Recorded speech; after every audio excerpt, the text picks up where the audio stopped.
मला अफगाणिस्तानला जायचंच नव्हतं. मी जेव्हा तिथे होतो त्याच्या 8 ते 10 दिवस आधीच तिथे बॉम्बस्फोट झाला होता. The series of explosions followed by repeated gunfire have been heard in Kabul. आणि वेलकम टू अफगाणिस्तान. अफगाणिस्तानमध्ये स्नोफॉल होतं की डस्टफॉल होतं? मला उत्सुकता अशी होती की एअर होस्टेस आहे की नाही. एक बलुची मुलगा होता, म्हणजे पाकिस्तानी, पण पाकिस्तान नाही मानते बोले.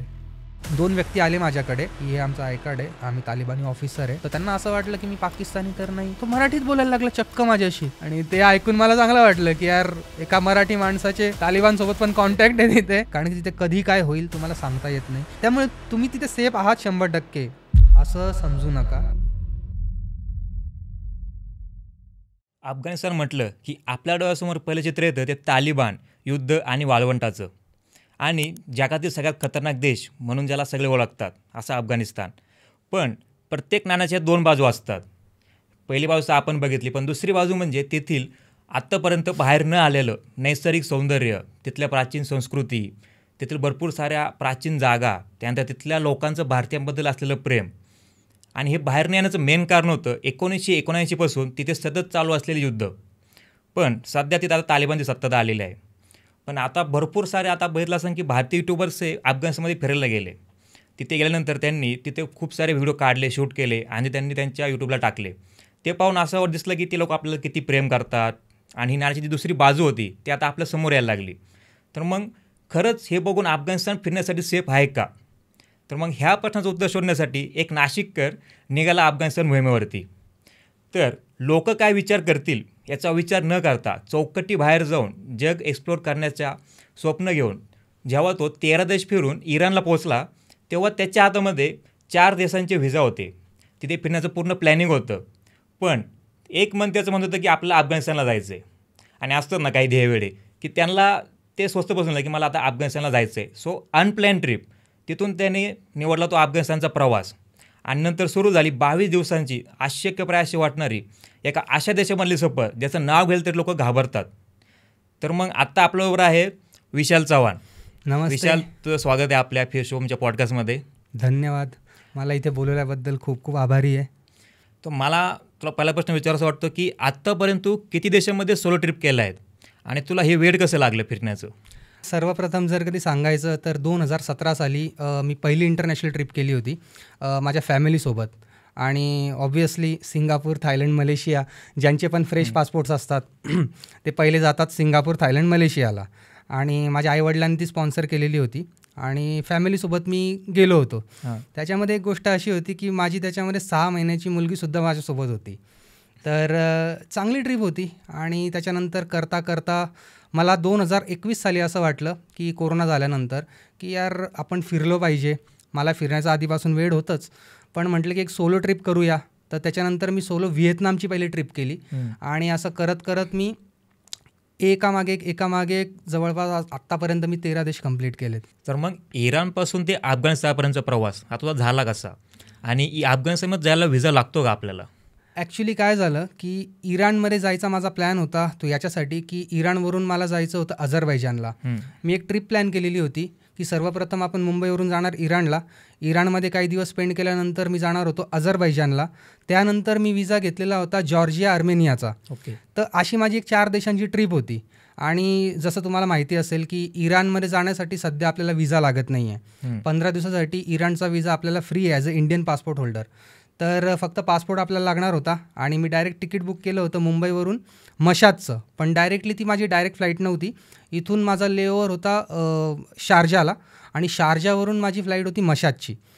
तर ती एक ट्रिप होती ॲक्च्युली प्लॅन केलेली. पण जेव्हा मी मशादला गेलो आणि 3 दिवस मी तिथे राहिलो, थोडंसं फिरलो, तर मला असं जाणवलं, मी गुगलवरती चेक करत होतो मॅप, आणि मी ज्या सिटीमध्ये होतो म्हणजे मशादमध्ये, तिथून मी जेव्हा मॅप चेक केला तर साधारणतः 300-350 किलोमीटरवरती मला अफगाणिस्तान दिसलं, की तिथे मला बाउंड्री दिसली ती. म्हटलं यार आपण एवढं जवळ आलेलो आहे तर एकदा ट्राय करून बघायला काय हरकत आहे. तोपर्यंत मला काहीच माहिती नव्हतं की अफगाणिस्तानला जायला मला व्हिजा लागणार आहे नाही लागणार आहे, कारण की मी त्याची काहीच पूर्वतयारी केलेली नव्हती. तर मी लिटरली तिथे काउन्सिलेट होतं मशादमध्ये, अफगाणिस्तानचं काउन्सिलेट होतं. तर म्हटलं की फिरून वगैरे आलो थोडंसं, आणि मी गेलो काउन्सिलेटमध्ये. तिथे त्यांना सांगितलं की माझा असा इंडियन पासपोर्ट आहे आणि माझी इच्छा आहे अफगाणिस्तानमध्ये जायला. म्हणजे सरळ गेलो. म्हटलं झालं तर झालं, नाही झालं तर नाही झालं, कारण की माझ्या पुढच्या ट्रिप प्लॅन होत्या, माझे विजा वगैरे सगळे ऑलरेडी होते. पण म्हटलं एकदा तुक्का मारून बघू काय होतं ते. आणि मी गेलो काउन्सिलेटमध्ये. तर त्यांनी माझा पासपोर्ट वगैरे बघितला, विचारलं तुम्ही कशासाठी चाललेत. म्हटलं मी एक यूट्यूब ब्लॉगर आहे, मी व्हिडिओज वगैरे काढतो. तर त्यांनी बघितलं, म्हणे मला विजा मिळेल का. म्हटलं म्हणे की मिळेल म्हणे, या तुम्ही पासपोर्ट ठेवून जा. पण माझ्या मनामध्ये धाकधूक होतीच की पासपोर्ट तर ठेवून चाललो इकडे, पण काही प्रॉब्लेम झाला नाही झाला तर काय होणार, पुढच्या सगळ्या माझ्या ट्रिप प्रॉब्लेममध्ये येऊन जातील. मग शेवटी त्यांना असं वाटलं की नाही याला द्यायला पाहिजे विजा, कारण की त्यांनी ऑलरेडी माझे सगळे स्टॅम्प्स वगैरे बघितले होते. आणि बस मला 2 तासात विजा मिळाला तिथे. त्यांना मी असं सांगितलं की मला फ्रीमध्ये मिळेल का विजा, कारण की त्याच्यामध्ये अशी एक गोष्ट आहे की अफगाणिस्तानचा विजा भरपूर लोकांना असं वाटतं की तो फ्री आहे, काही लोकांना असं वाटतं की तो फ्री नाही आहे, तो कुठून घ्यायचा. तर 4 वर्षापूर्वी जेव्हा अफगाणिस्तानचं गव्हर्नमेंट होतं अशरफ गनींचं, तेव्हा काउन्सिलेट आणि एम्बेसी या दोन्ही चालू होत्या. तेव्हा दिल्लीमधून आपल्याला अफगाणिस्तानचा विजा भेटत होता. पण मागच्या 4 वर्षांपासून तरी जसं तालिबानचं गव्हर्नमेंट आहे, तर तेव्हापासून एम्बेसी पण बंद आहे आणि काउन्सिलेट पण बंद आहे इंडियाचे. तर दिल्लीवरून आपल्याला विजा ग्रांट होत नाही. एकतर तुम्हाला दुबईवरून घ्यावा लागतो किंवा ज्या सराउंडिंग कंट्रीज आहेत अफगाणिस्तानच्या, म्हणजे ज्या नेबरिंग कंट्रीज आहेत, उझबेकिस्तान, तजिकिस्तान, तिकडून तुम्हाला विजा घ्यावा लागतो. तर तजिकिस्तान मार्गे जर कधी तुम्ही अफगाणिस्तानमध्ये एंट्री करायला बघितली ना, तर तिथून तुम्हाला फ्री एंट्री मिळते, असा बऱ्याचशा यूट्यूबर्सचा अनुभव आहे. पण मी होतो इराणमध्ये आणि मला माहीत नव्हतं की मला फ्रीमध्ये एंट्री मिळेल नाही मिळणार. तर मी त्यांना विचारलं, तिथे जे तालिबानी ऑफिसर होते मशादमध्ये, त्यांना म्हटलं की तिकडून तर फ्रीमध्ये एंट्री मिळते इंडियन पासपोर्ट होल्डरसाठी. तर ते म्हणे की तिकडचं आमचं मॅनेजमेंट वेगळं आहे, इकडचं वेगळं आहे, तर इकडे तुम्हाला विजा घ्यावा लागेल. म्हटलं त्याची कॉस्ट आहे $120. इराणी जे आहेत, इराणी पासपोर्ट होल्डर, त्यांच्यासाठी €120 कॉस्ट आहे आणि इंडियनसाठी $120. म्हणजे इराणी लोकांना महाग आहे अफगाणिस्तानचा विजा. तर त्या मानाने ॲज अ भारतीय मला स्वस्तच पडला. जर इंडियातून जर मला जायचं असलं अफगाणिस्तानला कोणाला सुद्धा, तर डायरेक्ट कोणती फ्लाईट आहे का? डायरेक्ट ॲज सच कुठलीच फ्लाईट नाही आहे सध्या माझ्या माहितीप्रमाणे, कारण की बऱ्याचशा ज्या फ्लाईट्स चालतात त्या सगळ्या UAE मार्गे चालतात. की एअर इंडिया आहे, त्याच्यानंतर इंडिगो आहे, त्याच्यानंतर गल्फ एअर आहे, त्याच्यानंतर UAEच्या जेवढ्या पण एक लो कॉस्ट कॅरियर आहेत ना, त्या सगळ्या चालतात. पण त्या एकतर त्यांचा लेओव्हर असतो शारजाला, अबुधाबीला, दुबईला, आणि तिथून मग त्या जातात पुढे काबूल वगैरे त्या साईडला. तर जर अफगाणिस्तानला गेल्यानंतर तिथं सिम कार्ड आणि करन्सी एक्सचेंज कुठं करायची? सर्वप्रथम मी तर पहिलं होतो इराणमध्ये. इराणमधून मी बाय रोड अफगाणिस्तानमध्ये एंट्री केली आणि गेल्यानंतर माझ्याकडे करन्सी थोडी बहुत होती, इराणची करन्सी होती. तर ती मी तिथे बॉर्डरवरती थोडीशी मी एक्सचेंज करून घेतली. मला काहीच माहीत नव्हतं की रेट किती राहणार आहे, काय राहणार, कारण की मी स्टडी करून गेलोच नव्हतो. मला अफगाणिस्तानला जायचंच नव्हतं बेसिकली. तर मी त्याचा काहीच प्रिपरेशन केलेलं नव्हतं की काय होणार आहे, काय स्टडी आहे, तिथे कसं जाणार आहे, मला काहीच नव्हतं माहिती. तर साधारणतः एक $50 असतील माझ्याकडे तेव्हा, जे इराणी करन्सीमध्ये होते. तर ते मी तिथे बॉर्डरवरती केले, एक्सचेंज केले. तोपर्यंत मला माहीत नव्हतं की या करन्सीची व्हॅल्यू किती आहे, काय राहणार आहे. सिम कार्ड पहिल्या दिवशी तर माझ्याकडे नव्हतंच आणि माझ्याकडे काही डॉलर्स होते. तर मी त्यांच्या घरी राहत असल्यामुळे मला तिथे ॲज खर्च काहीच नव्हता पहिल्या 1-2 दिवस. तर मला गरज पडलीच नाही की करन्सी वगैरे एक्सचेंज करायची. आणि पण मला सिम कार्ड लागत होतं, कारण की हेरातमध्ये असताना 2 दिवसापासून तिथे इलेक्ट्रिसिटी नव्हती. तर जे म्हणजे माझे होस्ट होते त्यांनी जनरेटर लावलं होतं माझ्यासाठी खास. मी 2-3 दिवस तिथे होतं आणि त्यांच्या घरी लाईट होती, पण पूर्ण सिटीमध्ये कुठेच लाईट नव्हती. पण मला कम्युनिकेशनसाठी तर मला इंटरनेटची गरज होती. तर मग मी त्यांना सांगितलं की मला एक सिम कार्ड घ्यायचं आहे, तर मला अरेंज करून द्या. तर बस गाडीतल्या गाडीमध्येच मला त्यांनी सिम कार्ड अरेंज करून दिलं. अर्थात त्याचे पैसे मी दिले त्यांना. तर INR साधारण ₹1000 ते सिम कार्ड मला पडलं तिथे आणि 12 GB मला डेटा मिळाला 30 दिवसांसाठी. आणि ते कोणत्या कंपनीचं होतं? ते रोशन कंपनीचं सिम कार्ड होतं. तिथे लोकल कंपनी रोशन नावाची. तर त्याचं ते सिम कार्ड होतं आणि मी विचारलं, म्हटलं पूर्ण अफगाणिस्तानमध्ये चालेल नाही चालणार माहीत नाही, कारण की पूर्ण माउंटेनियस रिजन आहे पूर्ण अफगाणिस्तानचा. पण माझ्याकडे दुसरा ऑप्शन पण नव्हता, कारण की तिकडे सिम कार्डचे ऑप्शन्स पण फार लिमिटेड आहेत. की आपल्यासारखं नाही आहे की 5-6 कंपन्या आहेत किंवा आय थिंक 2 का 3च कंपन्या आहेत तिथे सिम कार्डच्या. आणि मग मी 1000 रुपयाचं ते सिम कार्ड घेतलं आणि माझ्याकडे एक काही करन्सी होती जसं मी सांगितलं. तर मी त्यांना म्हटलं की मी एक $100-200 काहीतरी मी एक्सचेंज करून घेतो. पहिले तर ते नाहीच म्हणत होते. ते म्हणत होते की तुम्हाला गरज नाही आहे, काय लागत असतील मी तुम्हाला अफगाणी करन्सी देतो. म्हटलं नाही एवढं नका करू, तुम्ही मला एवढं होस्ट केलं, जेवायला दिलं, हे माझ्यासाठी खूप आहे. तर मी $100 तिथे एक्सचेंज केले होते हेरातमध्ये आणि चांगला रेट मला मिळाला होता. ते पण मी गाडीमध्येच केले.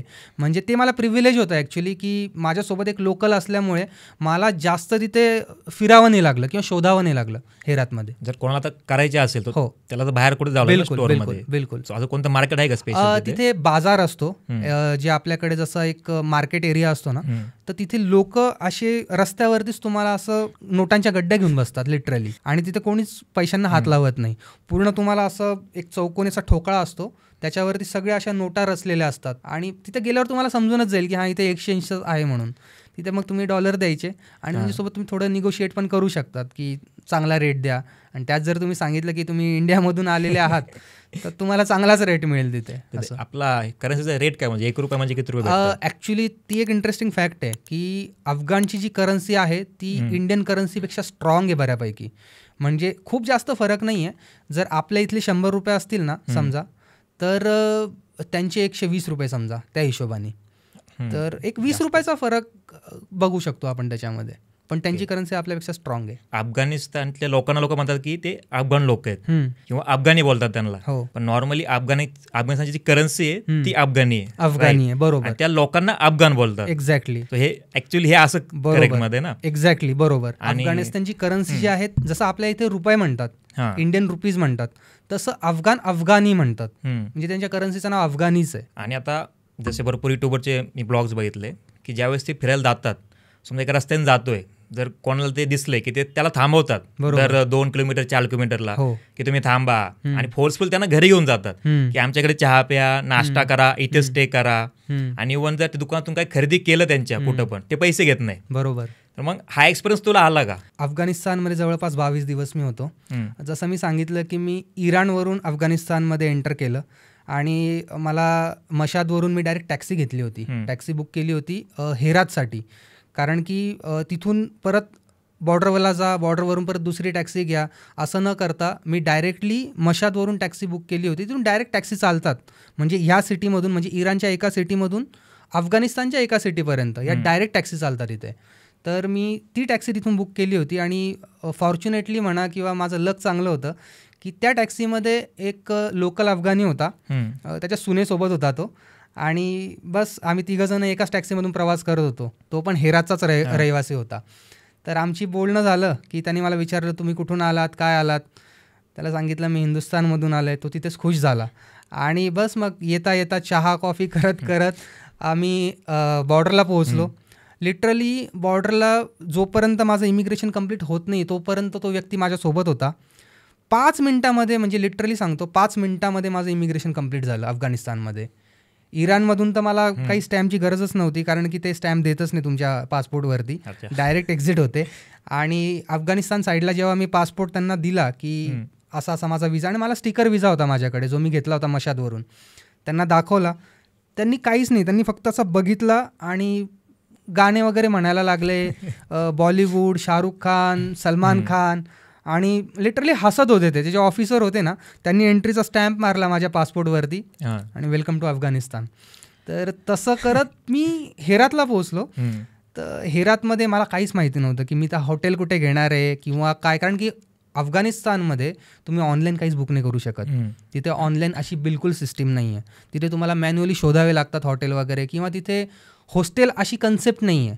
तिथे तुम्हाला मुसाफिर खाना म्हणून म्हणतात, जसं इराणमध्ये पण तीच कन्सेप्ट आहे की मुसाफिर खाना एक असतो की तो एक हॉस्टेल टाईप एक तुम्हाला एक अकोमोडेशन असतं तिथे तुम्ही चीपमध्ये राहू शकतात, स्वस्तामध्ये.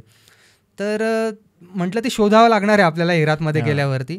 आणि अजून एक चॅलेंज होता मला की माझ्याकडे परमिट नव्हतं, कारण की ॲज अ यूट्यूबर तिथे जर तुम्ही फिरत असाल, फोटो काढत असाल, व्हिडिओ करत असाल, तर तिथल्या तालिबान गव्हर्नमेंटचं तुम्हाला एक परमिट घ्यावं लागतं की तुम्ही कुठले कुठले प्रोविन्स तिथे व्हिजिट करतायत, कुठल्या सिटीज व्हिजिट करतायत.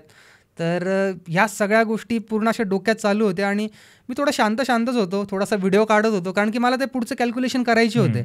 पण माझ्यासोबत जे अफगाणिस्तानचा जो व्यक्ती होता तो खूप चिल होता. तो म्हटलं यार आता काय करू. तो आम्ही हेरातमध्ये आलो, तो मला त्याच्या फार्म हाऊसला घेऊन गेला सगळ्यात पहिले. तिथे मी फ्रेश झालो, त्याने मला त्याचा फार्म हाऊस दाखवला. म्हटलं आता बाई, म्हटलं नाझीम बाई, त्यांचं नाव नाझीम होतं.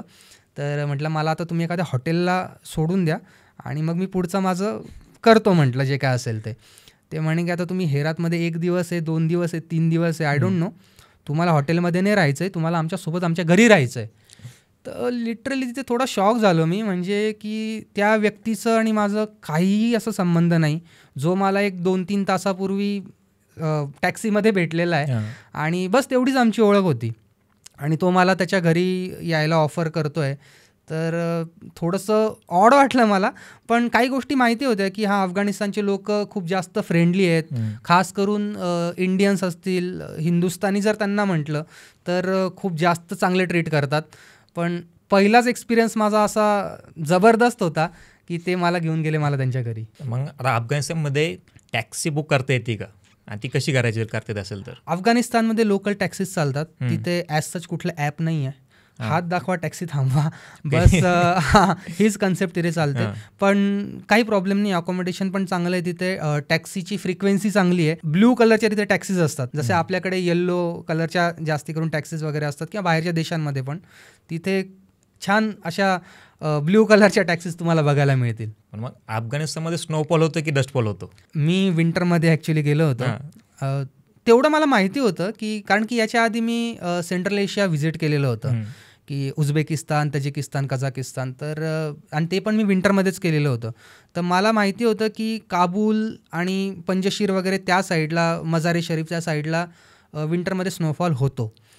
पण हेरात साईडला स्नोफॉल नव्हता. जसं मी एंट्री केली हेरातमध्ये तिथे स्नोफॉल नव्हता. पण जसं जसं मी पुढे सरकत गेलो, म्हणजे हेरातवरून मी कांदाहार गेलो, कांदाहारवरून मी काबूल गेलो, तर काबूलपासून मग मला स्नो तिथे दिसायला लागला आणि बऱ्यापैकी स्नो होता तिथे. म्हणजे तिथला जो विंटर सीझन असतो तो बऱ्यापैकी हार्श असतो. म्हणजे अफगाणिस्तान तर वाळवंटात दिसतं ना बघतो त्यावेळी. एक्झॅक्टली.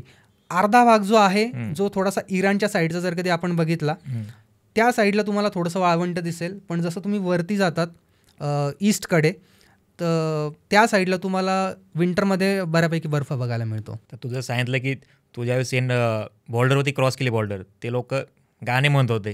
सो मी पण ऐकलं की अफगाणिस्तानमध्ये जे बॉलिवूडचे ॲक्टर्स होते यांचे घरामध्ये फ्लेक्स बॅनर वगैरे लागतात, फोटोज लागतात. इव्हन त्यांचे हिरोईनचे पोस्ट कार्ड विकले जातात गल्ल्यांमध्ये तिकडं. इव्हन शाहरुख खानचे मोठे बॅनर्स लागतात. आणि एक जी इंटरेस्टिंग स्टोरी आहेत, म्हणजे 2 मेनली स्टोरी आहेत. सो ज्यावेळेस अमिताभ बच्चन यांचा खुदा गवा हा पिक्चर शूट होणार होता काबूलमध्ये. सो 1992 साली अफगाणिस्तान सरकारने खास त्यासाठी 1 दिवस तालिबानबरोबर युद्ध थांबवलं होतं, बरोबर, 1 दिवसासाठी. आणि त्यांची निम्मी एअरफोर्स ही अमिताभ बच्चन यांच्यासाठी पाठवली होती सिक्युरिटीसाठी. म्हणजे एवढं त्यांची क्रेज सुद्धा आहे. इव्हन कबीर खानने सांगितलं की एका डॉक्युमेंटरीच्या शूटसाठी त्यांना अफगाणिस्तानला जायचं होतं. आणि तिथे गेल्यावरती झालं असं की त्यावेळेस युद्ध चालू होतं, बरोबर. सो एका रशियन हेलिकॉप्टरने ते तिथे गेले, पण एका सुनसान जागे ते उतरलं. आणि उतरल्यावरती तिथले जे होते दहशतवादी कोणी असतील, ग्रुप्स वगैरे, तालिबान वगैरे, त्यांना वाटलं की हे रशियन हेलिकॉप्टरमधून उतरलेत, कोण आहे नक्की, बॅग्स वगैरे दिसतात ते. सो ते बंदूक लोड करून त्याच्या जवळ गेले.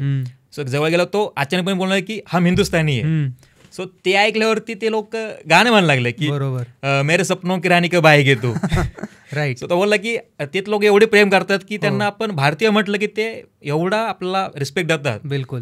म्हणजे हे खरंच एवढं तिथं क्रेज आहे का? तू बघितलं एवढं क्रेज आहे म्हणून? 100% ही गोष्ट खरी आहे. कारण की जर कधी आपण बघितलं ना की भारताचे आणि अफगाणिस्तानचे जे संबंध आहेत हे मागच्या 20-40-50 वर्षापासूनचे नाही आहेत. आपण जर की थोडं इतिहासामध्ये डोकावलं तर आपल्याला कळेल की पुराण काळापासून त्याचे संबंध आपल्याला दिसतात इतिहासामध्ये. जसं गांधारी जी होती महाभारतामध्ये, तर गांधारीचं जे गाव ते ॲक्च्युली कांधार, जे आता कंदहार आपण त्याला म्हणतो, जिथे मी गेलो होतो. आणि जो आज तालिबानचा गड आहे, जो तालिबानचा बालेकिल्ला तिथे मानला जातो कांदाहारला, तर तेव्हापासून अफगाणिस्तान भारताचे एक टाईज होते, एक संबंध होते आणि आजतागायत ते आहेत. आणि एक चांगली गोष्ट, पॉझिटिव्ह गोष्ट त्याच्यामध्ये अशी आहे की आपले संबंध जसे आधी होते जे चांगले, त्याचप्रमाणे आजही तसेच संबंध आहेत. ते लोक आपल्याला त्याच्यामुळेच खूप जास्त ॲप्रिशिएट करतात, कारण की गेल्या 40-50 वर्षापासून तिथे पूर्ण युद्ध चालू आहे. आणि जेव्हाही त्यांना कधी कुठल्याही गोष्टीची गरज पडली, त्यांचं सरकार असेल, तालिबान असेल किंवा तिथले लोक असतील, तेव्हा भारताने त्यांना सर्वतोपरी मदत केलेली आहे.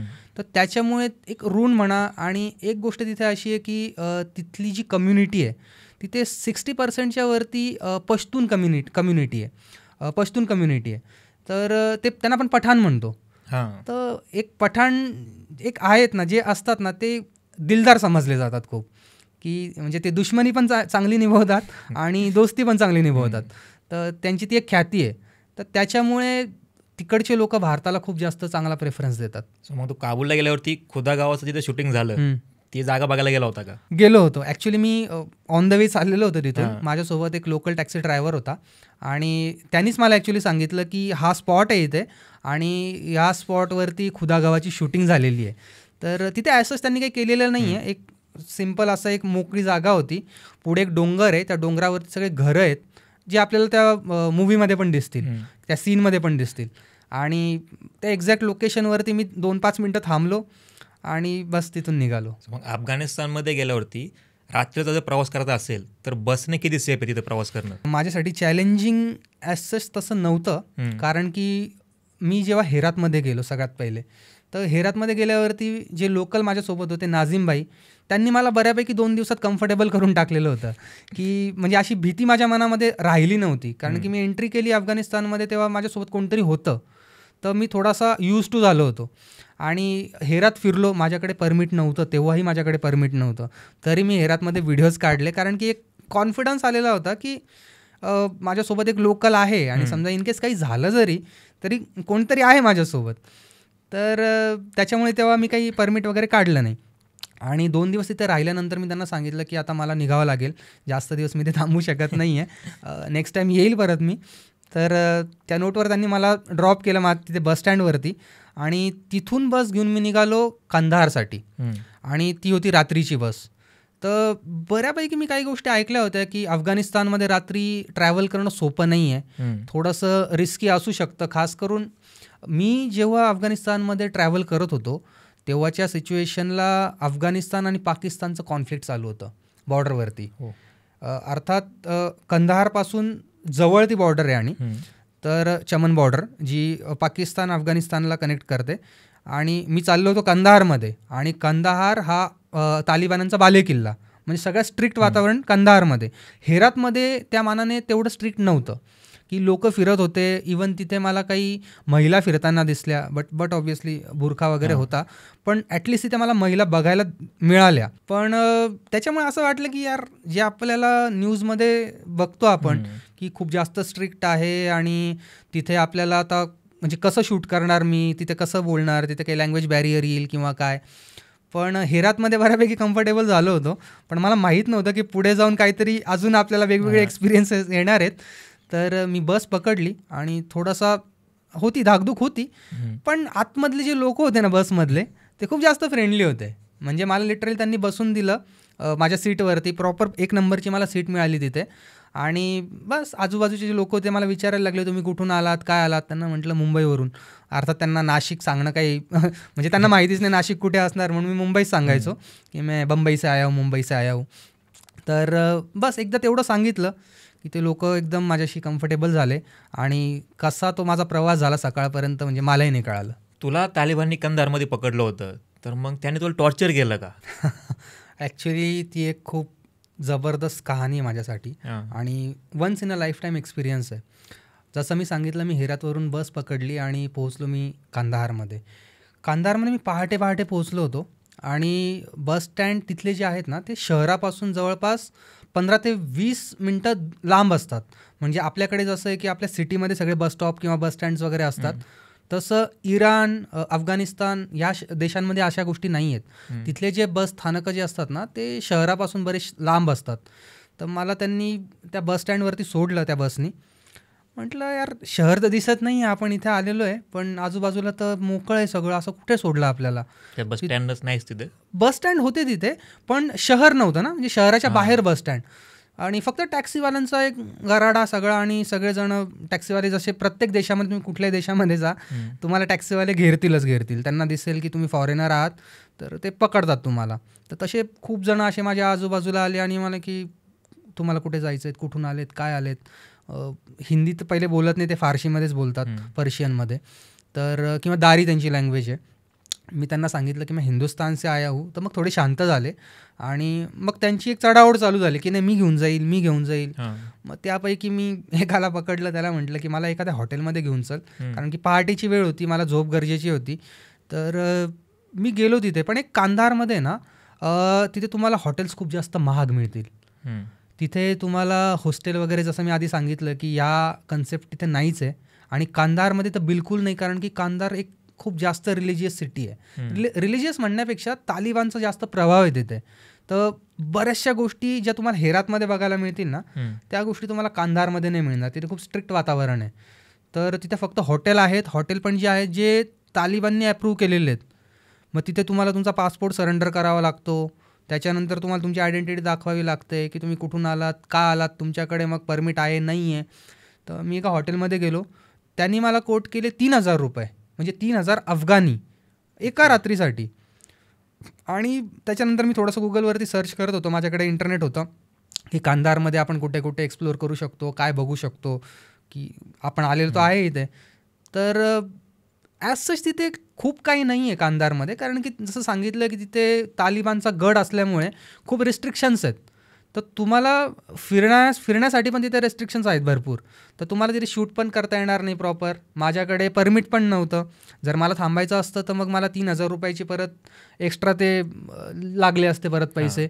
तर त्याच्यामुळे मग मी डिसाईड केलं की यार आपण एक काम करू, इथून सरळ काबूलला निघून जाऊ. तर मी तिथे गेलो. सकाळी मी तिथल्या बसस्टँडवरती गेलो. पहाटे 2 तास मी तिथल्या बसस्टँडवरती काढले. आणि तिथे बसस्टँडमध्ये ना एक छोटीशी अशी एक स्पेस असते जिथे तुम्ही थांबू शकतात. वेटिंग एरिया आपण जसं म्हणतो ना, पण एकदमच अशी खूपच खराब, म्हणजे तिथे आपण बसू पण शकत नाही अशा पद्धतीची. आणि त्याचे ते 100 अफगाणी 200 अफगाणी असे चार्ज करतात. तुम्हाला 2 तास थांबायचं आहे, 3 तास थांबायचं आहे. म्हटलं आपण एक काम करू, 2-4 तास इथे थांबू, थोड्या वेळ 1-2 तास जरी झोप झाली आपली. पण ते सिक्युरिटी कन्सर्न होता, कारण की माझ्याकडे लॅपटॉप, माझे इक्विपमेंट, सगळ्या गोष्टी होत्या. माहीत नाही आपल्याला ना की तिथे कधी काय होईल. तर झोप तर काही लागली नाही. तर तिथे बसलो होतो मी. त्यांना 200 अफगाणी दिले, त्या एरियामध्ये जाऊन बसलो आणि म्हटलं वाट बघू आता की आपल्याला पुढची बस कधी मिळेल, कारण की तिथे ऑप्शन दुसरा नाही आहे. तुम्हाला एक तर टॅक्सी घेऊन जावं लागेल काबूलला, किंवा तुम्हाला बस घेऊन जावं लागेल. तिथे ट्रेन वगैरे अशी काही गोष्ट नाही आहे. तर आणि जी बस होती ती परत होती रात्रीची बस, जी मला काबूलला घेऊन जाणार होती. म्हणजे मला परत एक दिवस, म्हणजे दिवसभर मला तिथे स्पेंड करायचा होता. म्हटलं ठीक आहे, दिवसभर इथेच आपण थांबू म्हटलं. तर मी तिथे थांबलो. तर माहीत नाही तिथे कोणाही टिप दिली म्हणा, किंवा त्यांना कळलं असेल, तिथल्या लोकल लोकांनी कोणी सांगितलं असेल की एक फॉरेनर आलेला आहे कोणी, आणि मे बी त्याला माहीत नसेल मी भारतातून आलो आहे, कुठून आलो आहे, पण त्यांनी बघितलं की हा फॉरेनर आहे. आणि त्याच वेळेस जसं सांगितलं की पाकिस्तानसोबत त्यांचं कॉन्फ्लिक्ट चालू होतं बॉर्डरला, म्हणजे लिटरली फायरिंग चालू होती, खूप जास्त टेन्स सिच्युएशन होती. आणि तेव्हाच मी तिथे होतो. आणि त्यावेळेस माझ्यासोबत एक बलुची मुलगा होता, जो बलुचिस्तानमधला होता. त्याला टर्कीमधून डिपोर्ट केलं होतं. टर्कीच्या इमिग्रेशननी त्याला तिथून डिपोर्ट केलं, त्याला पाठवलं इराणला. इराणमधल्या लोकांनी त्याला बऱ्यापैकी खूप मारलं आणि तिथून त्याला डिपोर्ट केलं अफगाणिस्तानला. आणि तिथून तो आला होता कंदाहारला, आणि तो माझ्याच रूममध्ये होता लिटरली, आणि तो हिंदी बोलत होता. मी म्हटलं तू कुठून आहे? त्यांनी सांगितलं मी बलुची आहे, मी बलुचिस्तानमधून आहे. म्हटलं पाकिस्तानी? हम पाकिस्तान नाही मानते बोले. म्हणजे त्यांनी लिटरली असं सांगितलं की आम्ही पाकिस्तान मानतच नाही, आम्ही बलुची आहे, बलुचिस्तान. पण अफगाणिस्तानच्या नजरेमध्ये काय की तो पाकिस्तानीच आहे ना. शेवटी नाही म्हटलं तरी बलुचिस्तान हा प्रांत हा आज पाकिस्तानमध्येच आहे. तर तिथे जो तिथला एक व्यक्ती होता, जो सगळं मॅनेजमेंट तिथलं सांभाळत होता त्या बस स्टँडच्या तिथलं, तो माझ्याकडे आला. तो म्हणे या मुलापासून थोडा लांब राहा म्हणे. तो मुलगा चांगला होता, म्हणजे असा काही प्रॉब्लेम नव्हता. पण मला प्रॉब्लेम न होण्यासाठी त्यांनी सांगितल्यापासून थोडंसं दूर राहा, कारण की सध्या पाकिस्तानचा वेगळा विषय, तो पाकिस्तानी म्हणे, तू हिंदुस्थानी आहे, त्याच्यामुळे तुला प्रॉब्लेम होऊ शकतो. अर्थात या सगळ्या गोष्टी मला काही व्लॉगमध्ये कव्हर करता नाही आलेल्या आहेत, त्याच्यामुळे या गोष्टी नाही आहेत माझ्याकडे. पण एक्सपिरियन्स माझा हा चांगला होता. आणि तेव्हा मग त्या तालिबान्यांना समजलं वाटतं. मी बसलो होतो बाहेर, असाच ऊन होतं थोडंसं. 2 जण आले गाडीवरती. आपण तिथे ओळखू नाही शकत की कोण तालिबान आहे. तिथे सिव्हिल ड्रेसमध्ये पण फिरतात, काही तुम्हाला युनिफॉर्ममध्ये पण दिसतील. म्हणजे तुम्ही आयडेंटिफाय करू शकत नाही त्यांना की कोण तालिबान आहे, कारण की ते कधी कधी गन पण नसते त्यांच्याकडे, ते असेच मोकळे फिरत असतात. 2 व्यक्ती आले माझ्याकडे आणि त्या दोघांना पण हिंदी येत नव्हतं, इंग्लिश पण येत नव्हतं, ते फक्त फारशी बोलत होते. तर तिथे एक जो व्यक्ती होता त्याला थोडे बहुत तोडकं मोडकं हिंदी येत होतं, त्याला माझ्या बाजूला बसवलं त्यांनी आणि मग तो दुभाषासारखं काम करत होता की कुठून आलात. त्यांनी सगळ्यात पहिले सांगितलं की आम्ही तालिबानी आहे. मग मी थोडंसं त्यांच्याकडे असं बघितलं, आपण कसं आपण पहिले बघतो ना की यार खरंच तालिबानी आहे का दुसरा कोणी आहे माहीत नाही, पण पोलाईट होते ते, चांगले होते खूप. त्यांनी मला त्यांचं आय कार्ड दाखवलं. अर्थात मला ते काही वाचता नव्हतं येत, सगळं फारशी आय कार्ड होतं, बकायदा आय कार्ड होतं त्यांच्याकडे. दोघांनी दाखवलं की हे आमचं आय कार्ड आहे, आम्ही तालिबानी ऑफिसर आहे आणि आम्हाला तुमची चौकशी करायची आहे. म्हटलं ठीक आहे करा चौकशी. त्यामुळे तुमचं सामान कुठं आहे? म्हटलं आहे आतमध्ये. माझी पूर्ण जी एक मोठी बॅकपॅक होती ती बॅग मी घेऊन आलो. एक याची लॅपटॉपची एक बॅग होती माझी, त्याच्यामध्ये माझे सगळे इक्विपमेंट्स वगैरे होते. दोन्ही बॅग आणल्या. लिटरली त्यांनी सगळा पसारा करून ठेवला बाहेर. सगळं एक एक वस्तू त्यांनी बाजूला काढली, एक एक वस्तू. लॅपटॉप पूर्ण ओपन केला, ऑन केला. त्यांना कळत काहीच नव्हतं, फक्त ओपन केलं, बघत होते फोल्डर वगैरे, काहीच नाही. त्यांनी हात कशालाच लावला नाही. माझे इक्विपमेंट्स बघितले, काही हार्ड डिस्क होत्या माझ्या, SSD होती माझी, छोटीशी असते आपली, छोटी SSD होती. अशा 2-3 माझ्या SSD होत्या. त्यांना कळत नव्हतं हे काय, म्हणजे हे काय. म्हटलं हार्ड डिस्क आहे, SSD. आता मला कळत नव्हतं त्यांना कसं एक्सप्लेन करू, पण त्यांनी काही जास्त क्वेश्चनिंग केले नाही. त्यांनी माझ्या ईच अँड एव्हरीथिंग, ज्या ज्या त्यांना सस्पेशियस गोष्टी वाटत होत्या त्या प्रत्येक गोष्टीचे ते फोटो काढत होते आणि व्हॉट्सॲपला पाठवत होते. म्हणजे त्यांनी प्रत्येक गोष्टीचे फोटो काढण्यासाठी जवळपास 20 ते 25 मिनटं घेतले. एक एक गोष्टीचे त्यांनी फोटो काढले. पेनाचा सुद्धा त्यांनी फोटो काढला होता माझ्या. पेन, कॅमेरा बघितला, हा काय म्हणे, ते दुर्बीन म्हणतात त्यांना. ते म्हणतात की दुर्बीन. म्हटलं हां दुर्बीन. तर तो माझा गोप्रो होता त्याचा फोटो काढला आणि सगळे फोटो त्यांनी पाठवले. ते म्हणे की आम्ही हे आमच्या हेड ऑफिसला पाठवलेत म्हणे सगळे एव्हिडन्स तुमचे. पासपोर्टचे फोटो पाठवले. त्याच्यानंतर म्हणे की तुम्ही मला सांगा की तुम्ही पासपोर्ट फेक पण करू शकतात म्हणे. म्हणजे लिटरली इथपर्यंत त्यांनी मला विचारलं की इंडियन पासपोर्ट तर कोणी घेऊ शकतं. त्यांना असं वाटलं की मी पाकिस्तानी तर नाही, की जो इंडियन पासपोर्ट घेऊन एंट्री केली त्यांनी. तर त्याला मी माझं पॅन कार्ड दाखवलं. म्हटलं हे माझं, मी इन्कम टॅक्स भरतो म्हटलं भारतामध्ये, तर हे माझं पॅन कार्ड आहे, माझं आधार कार्ड आहे. त्यांनी त्याचे पण फोटो काढले. तर त्यांनी सगळे फोटो त्यांच्या ऑफिसला पाठवले वरती. ते म्हणे की 4 तास लागतील म्हणे आम्हाला याचा डेटा, म्हणजे याचा रिपोर्ट येण्यासाठी. या 4 तासामध्ये ह्या पूर्ण एरियाच्या बाहेर तुम्ही कुठेच जाऊ शकत नाही म्हणे. त्या बसस्टॉपच्या बाहेर, त्या बसस्टॉपचा एक एरिया त्यांनी ठरवून दिला आणि प्रत्येक कॉर्नरला त्यांनी त्यांची माणसं तिथे उभे केले. गन घेऊन होते, काही साधे होते आणि मी ओळखूच शकत नव्हतो ना. तिथे सगळे लोक त्यांच्या पेहरावामध्ये असतात आणि आपण आयडेंटिफाय नाही करू शकत की कोण तालिबान आहे आणि कोण नाही. अर्थात आणि मी तिथे कुठं पळून जाणार होतो. मला माहिती होतं की आपल्याकडे ॲज तसं काही आहेच नाही, की आपला माइंडसेट तसा नाहीच आहे. तर मी एकदम नॉर्मल होतो. म्हटलं ठीक आहे मी नाही जात. म्हटलं तशी माझी रात्रीची बस होती, मला टाईमपासच करायचा होता तिथे. फक्त एवढंच होतं की जे मला व्हिडिओज काढायचे होते, जे काही मला एक्सप्लोअर करायचं होतं कंदाहारला, मे बी ते होऊ नसतं शकलं. तर मी 4 तास तिथे होतो. मला लागली होती भूक. तर ते म्हणे की तुम्ही जाऊ शकता, इथे समोर एक दुकान आहे, तिथे तुम्ही काही तुम्हाला खायचं असेल, रोटी वगैरे किंवा व्हॉट एव्हर इट इज, तुम्ही जेवण वगैरे करू शकतात. म्हटलं ठीक आहे, फक्त तुम्ही सामानाला हात नाही लावू शकत म्हणे. म्हटलं कॅमेरा तर घेऊ शकतो मी, इथल्या इथे शूटिंग करू शकतो का? ठीक आहे म्हणे, इथल्या इथे तुम्ही करा, पण या एरियाच्या तुम्ही बाहेर जाऊ नाही शकत. तर माझं सगळं सामान, लॅपटॉप वगैरे ते तसंच पडलेलं होतं तिथेच, म्हणजे त्या बस स्टॉपवरती ओपन पडलेलं होतं. आणि भीती नव्हती मला, कारण की मला माहिती यार तालिबान स्वतः तिथे उभे आहेत, कुठे जाणार आहे माझं सामान. तिथे CCTV नसताना देखील मी खूप जास्त असा कॉन्शियस होतो की ठीक आहे यार काही प्रॉब्लेम नाही आहे, मी जाऊन येतो म्हणून. तर माझा लॅपटॉप तसाच पडलेला, सगळं सामान तसंच पडलेलं, फक्त माझा कॅमेरा उचलला मी, माझा मोबाईल घेतला सोबत आणि बस माझं वॉलेट वगैरे. मी तिथे गेलो आणि तिथे एक छोटंसं दुकान होतं रोटीचं, ते रोटी बनवत होते, कांदाहारी रोटी तिथे फेमस आहे.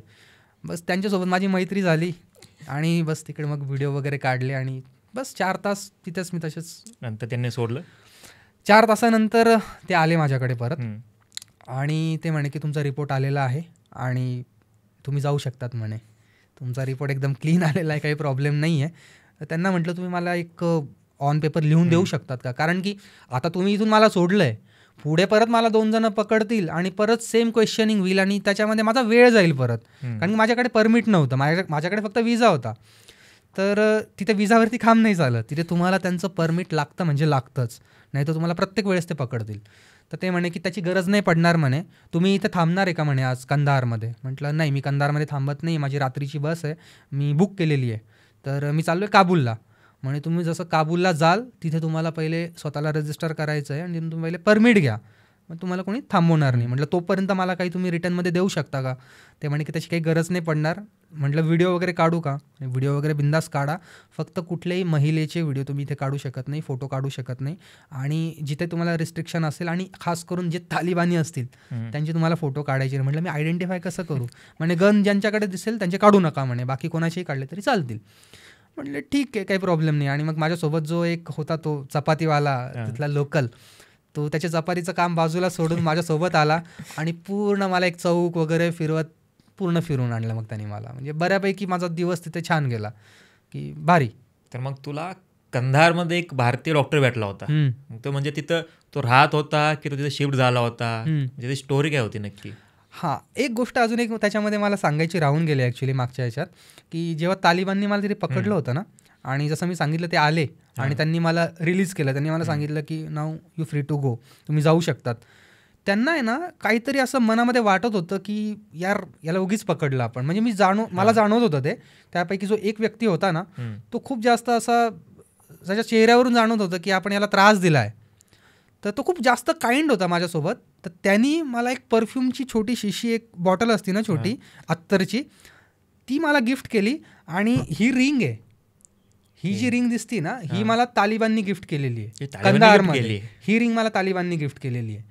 तर हे मला सांगायचं राहून गेलं. आणि मी हे बिलकुल एक्सपेक्ट नव्हतं केलेलं की यार म्हणजे त्याला असं वाटलं की आपण याला त्रास दिला विनाकारण, 4 तास याला थांबून ठेवलं, तर नको, असं नव्हतं करायला पाहिजे. तर त्याला असं आतून काही वाटलं असेल, आय डोंट नो. तर हा एक्सपिरियन्स चांगला होता. आणि त्याच्यानंतर मी जेव्हा कंधारमध्ये होतो, तर माझ्यासोबत जो चपातीवाला होता तो मला घेऊन गेला आणि बोलण्याच्या ओघामध्ये त्याच्याकडून असं निघालं की यार यहाँ पे एक हिंदुस्तानी डॉक्टर है. म्हटलं क्या हिंदुस्तानी डॉक्टर इधर? बोले हाँ यहाँ पे है. म्हटलं क्या आप मुझे लेके चलोगे वहाँ पे, मैं मिलना चाहता हूँ उनसे. हां चलो. आणि ते तिथे जवळच होतं, म्हणजे बस स्टँडच्या एकदम बाजूलाच ते हॉस्पिटल होतं, त्याचं OPD होतं ॲक्च्युली. तर म्हटलं चला जाऊया. गेलो, चालू होतं, एक 5 मिनटं थांबलो तिथे, गर्दी होती बऱ्यापैकी. आणि आतलं मी पहिल्यांदा बघितलं, म्हणजे अफगाणिस्तानमधले लिटरली हॉस्पिटल्स कसे असतात, आपल्यासारखेच असतात. आणि आतमध्ये ते ट्रीटमेंट वगैरे चालू होती. त्यांना सांगितलं कोणतरी भारतातून आलेलं आहे, त्यांनी मला वेळ दिला. आम्ही दोघंजण आतमध्ये गेलो. आतमध्ये गेल्यानंतर तो मराठीत बोलायला लागला चक्क माझ्याशी. मी 2 मिनटं शॉक झालो. म्हटलं की मराठी कसं काय बोलता तुम्ही? म्हणे मी मुंबईचा, गिरगावात वाढलेलो.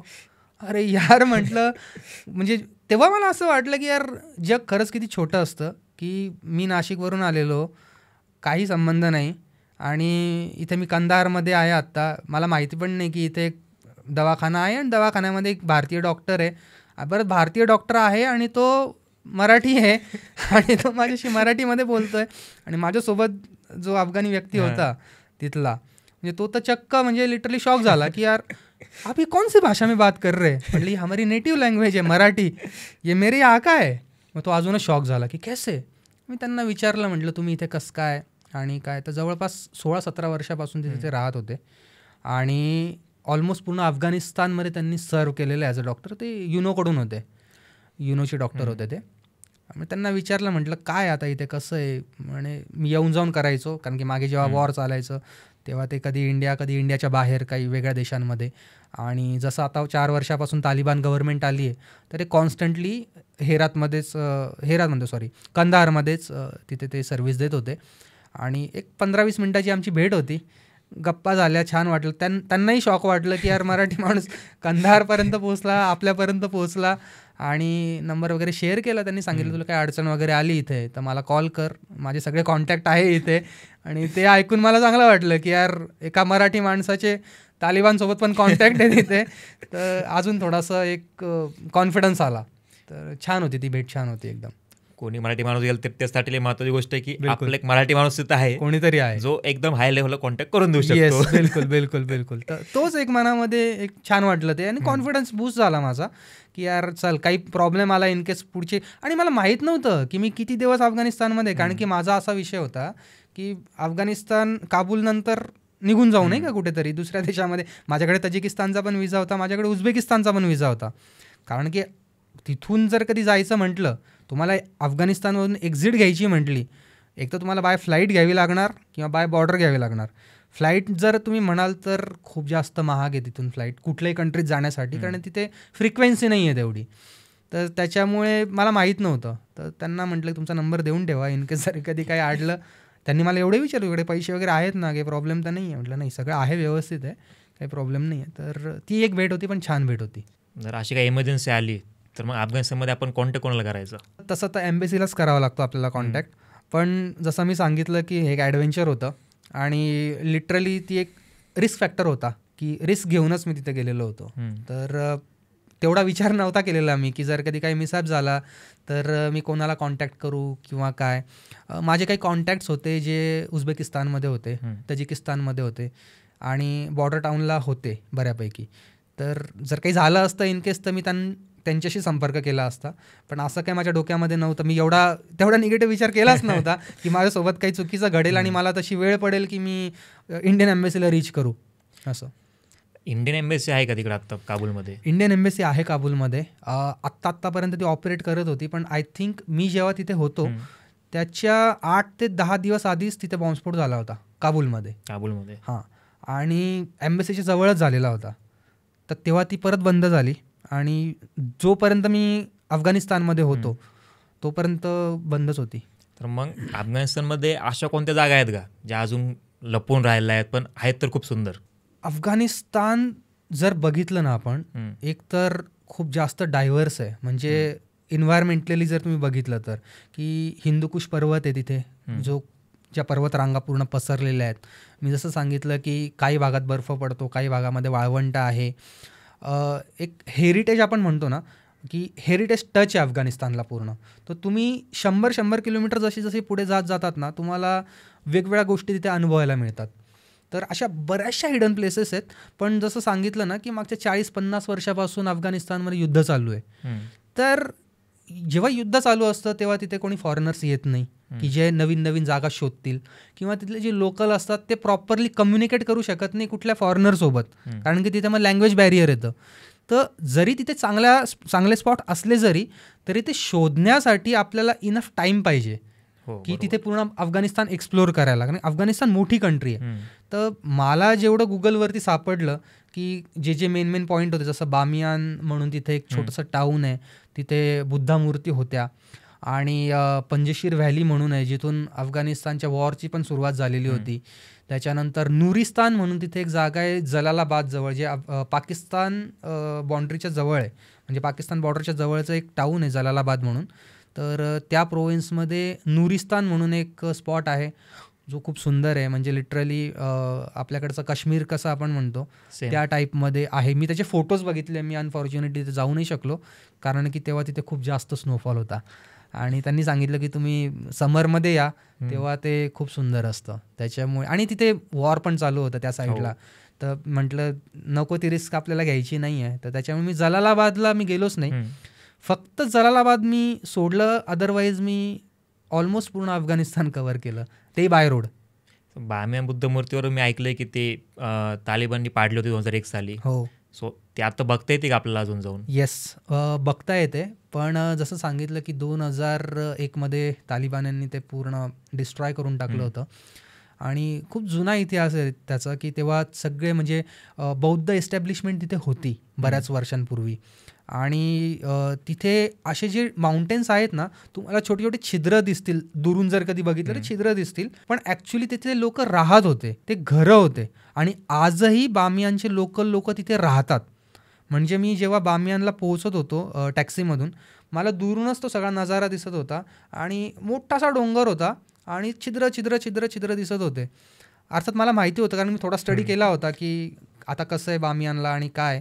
तर ते मला माहिती होतं की ते घरं आहेत, पण बरेचसे लोकांना माहीत नाही की ते छिद्र का आहेत. तरी छिद्र नाही आहे, तरी जवळ तुम्ही जेव्हा जाल ना तेव्हा बऱ्यापैकी अशी एक मोठा चौकोन तुम्हाला दिसेल आणि त्या खिडक्या आहेत आणि काही दरवाजे आहेत आणि त्याच्या आतमध्ये पूर्ण असे घरं बनवलेले आहेत गुहासारखे. हो, गुहेमध्ये. आणि तिथे आजही तिथले लोक राहतात बऱ्यापैकी. काबूलमध्ये ओपन गन मार्केट आहे, जे मी बघितलं होतं व्हिडिओजमध्ये. 10,000मध्ये AK-47 खरंच भेटते का, की ती खेळण्यातलीच असते आपली? AK-47 नाही, म्हणजे मी तर M14 M15 काय म्हणतात, मला खरं सांगायचं तर गनबद्दल एवढं नॉलेज नाही आहे, कारण मी PUBG वगैरे काहीच खेळलेलं नाही आहे, त्याच्यामुळे मला माहीत नाही कुठल्या गनचं नाव काय आहे. ते AK-47 आपल्याला माहिती आहे. तर तिथे काबूलमधलं जे मार्केट आहे लिटरली आजही ते ओपन आहे. तिथे तुम्हाला प्रत्येक प्रकारच्या गन बघायला मिळतील. मी दुसरा अटेम्प्ट केला होता. मी पहिल्यांदा जेव्हा गेलो होतो, माझ्यासोबत एक लोकल होता टॅक्सी ड्रायव्हर, आणि त्याला मी घेऊन गेलो. त्याला म्हटलं यार मला तिथे घेऊन चल, मी काही व्हिडिओजमध्ये बघितलेलं आहे आणि मला प्रत्यक्ष माझ्या डोळ्यांनी बघायचं आहे की ते गन मार्केट कसं आहे. तर तो पहिले नाही म्हटला. तो म्हणे की तिथे अलाउड नाही आहे जाणं. अर्थात तिथे थोडेसे आता निर्बंध लावलेले तालिबाननी की यूट्यूबर्स येतात आणि त्याच्यानी काय होतं की मग परत अफगाणिस्तानला एक वेगळं पोर्ट्रे केलं जातं असं त्यांचं म्हणणं आहे. तर त्याच्यामुळे काही रिस्ट्रिक्शन्स आहेत. पण मग तेव्हा मला काही जमलं नाही जाणं. मग मी दुसऱ्या दिवशी एकटाच गेलो फिरत फिरत. म्हटलं यार जाऊन बघू. माझ्याकडे लोकेशन होतं त्याचं आणि मी गेलो आणि मी डायरेक्ट एका दुकानात धडकलो जाऊन. पहिले कॅमेरा खाली होता कारण की माहीत नाही ते चिडतील काय होईल, आय डोंट नो. तर मी त्यांना सांगितलं मी हिंदुस्थानमधून आलेलो आहे, मी हे बघितलं तुमचं हे छान, या खरं आहे का बंदुकी. म्हणे की हां असल आहे असल आहे. म्हटलं क्या मैं फ़ोटो निकाल सकता हूँ. पहिले फ़ोटोपासून सुरुवात केली. फ़ोटो निकाल सकता हूँ. हाँ निकाल सकते हो. मैं हाथ में ले सकता हूँ. हाँ ले सकते हो. म्हटलं मी व्हिडिओ निकाल सकता हूँ. माझा मोठो शेवटी काय होता की मला ते कॅप्चर करायचं होतं आणि मी परमिशन घेतली त्यांची आणि त्यांना विचारलं काही प्रॉब्लेम तर नाही आहे. नाही काही प्रॉब्लेम नाही म्हणे, तुम्ही काढा.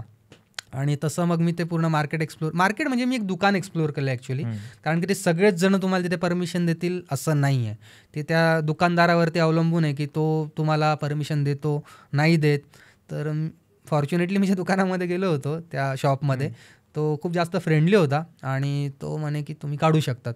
आणि तिथे बघितलं AK-47 M15 आय थिंक आणि मशीन गन्स आणि काही काही तर अशा होत्या की ज्या फक्त मी टी व्हीतच बघितल्या होत्या. कारण PUBG मी खेळतच नाही तर मला माहीत नाही. पण सगळ्या तशा गन्स आणि मोस्टली जेवढ्या गन्स होत्या ना त्या सगळ्या इम्पोर्टेड होत्या. काही रशियन मेड होत्या, काही फ्रेंच मेड होत्या, काही टर्कीमधून आलेल्या होत्या, काही तिथल्या लोकल होत्या. आणि बस बंदुकी पण आणि गोळ्या अशा पूर्ण लटकवलेल्या सगळीकडे. खतरनाक, म्हणजे असं वाटतच नव्हतं की यार म्हणजे खेळण्याचं दुकान आहे का काय. जसं आपल्याकडे जत्रेमध्ये जसे दुकानं लागतात ना, पण आपल्याकडे खोट्या असतात तसंच होतं. पण त्या सगळ्या खऱ्या बंदुकी होत्या. कोणी पण येऊन घेऊन जाऊ शकतं, कोणीही घेऊन जाऊ शकतं. आणि ते एक लायसन तिथल्या तिथे तुम्हाला बनवून पण देतात. जर तुम्हाला तिथे बंदूक घ्यायची आहे तर तुम्ही तिथे बंदूक घेऊ शकतात. ते तुम्हाला लायसन देतात आणि तुम्ही घेऊन पण जाऊ शकतात. अफगाणिस्तानमध्ये महिलांचं जीवन किती अवघड आहे. त्यांना शिकण्याची तिथं परमिशन आत्ता आहे की काढून घेतले तालिबानने. अफगाणिस्तानमध्ये जेव्हा अशरफ गनीचं सरकार होतं एक 4.5-5 वर्षांपूर्वी, तेव्हा बऱ्यापैकी तिथल्या महिलांचं जीवन चांगलं होतं तसं जर बघायला गेलं तर. पण एक तिथला वर्ग असा आहे की जो म्हणतो की या सगळ्या गोष्टी ज्या पण तुम्हाला न्यूजमध्ये दिसल्या आहेत की अशरफ गनी जेव्हा होते तेव्हा आम्हाला खूप स्वातंत्र्य होतं, देश खूप चांगला चालू होता आणि महिलांना स्वातंत्र्य होतं बऱ्यापैकी, ह्या गोष्टी खऱ्या नाही आहेत. अर्थात ह्या गोष्टी मला तिथल्या अफगाणी लोकांकडूनच कळालेल्या आहेत. त्याच्यामुळे मी ह्या गोष्टी तुम्हाला इथे सांगू शकतो आहे. कारण की तुम्हाला या गोष्टीचे कुठलेच रेफरन्स कुठल्याही न्यूजवरती कुठल्याही ब्लॉगमध्ये असे भेटणार नाही. कारण की जोपर्यंत तुम्ही तिथे स्वतः जात नाही ना तोपर्यंत तुम्हाला तिथली ॲक्च्युली रियालिटी काय ही तुम्हाला कळत नाही. आपण जेव्हा एखादी गोष्ट टी व्हीमध्ये बघतो, एखादी गोष्ट न्यूजमध्ये बघतो, तेव्हा आपल्याला फक्त तो एकच पॉईंट ऑफ व्ह्यू दिसतो की जे आपल्याला ते दाखवू इच्छितात न्यूजवाले. तर माझ्या मनामध्ये तेच होतं की हो की अफगाणिस्तानमधल्या महिलांचं जीवन खराब आहे आणि तिथले लोक म्हणजे तालिबान जे आहेत ते आतंकवादी आहेत आणि त्यांनी फोर्सफुली देशाला टेक ओव्हर केलं आहे. या सगळ्या गोष्टी माझ्या पण डोक्यामध्ये होत्या. म्हणजे इवन मी अफगाणिस्तानमध्ये होतो तरी माझ्या डोक्यामध्ये त्याच गोष्टी होत्या जोपर्यंत मी काबूलला नव्हतो पोहोचलो.